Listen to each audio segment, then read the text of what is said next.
petite présentation de mon tout nouveau planning digital. Donc ici, on a notre page de garde avec donc les onglets allant de janvier à août ne fonctionnent pas, mais ceux allant de septembre au calendrier, ils fonctionnent. On a un onglet vacances scolaires et un onglet note to-do list. Quand on clique sur l'horloge, on rentre à l'intérieur du planeur, donc on tombe sur la page d'appartenance. Ici, on peut noter du coup à qui appartient le planeur, etc.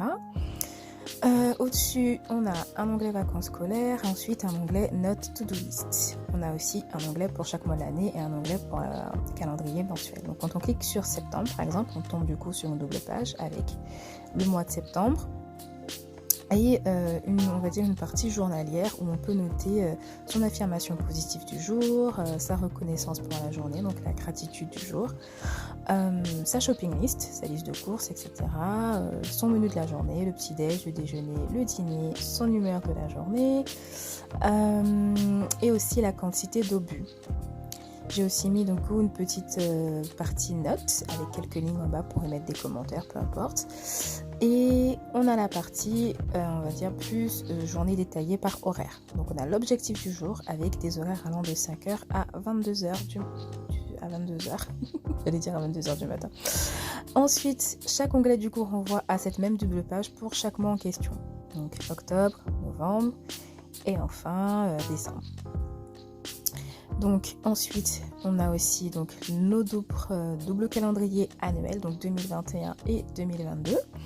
D'ailleurs, quand on clique sur septembre, sur un petit calendrier, ça nous renvoie à la double page en question. Là, j'ai cliqué sur septembre, donc ça va nous renvoyer sur la double page de septembre avec du coup la vue mensuelle et la partie journalière. Donc, on a aussi dans ce planner mis à la suite des calendriers annuels, on a une partie vacances scolaires que j'ai mis. Donc, du coup, j'ai repris toutes les zones, zone A, zone B, zone C. Donc, zone A, donc Bordeaux, Besançon, Clermont-Ferrand, etc. Avec du coup chaque date qui correspond aux vacances scolaires de chaque zone. Donc à côté, j'ai mis une petite page notes pour y mettre peut-être son programme de vacances ou alors mettre en gros du coup la période de vacances en question à laquelle on est. Et à la fin, j'y ai mis une double page que j'ai aussi appelée notes, qui est to-do list. Ici du coup, on peut y mettre sa to-do list du mois ou peu importe le commentaire qu'on a besoin d'y mettre dans le planner.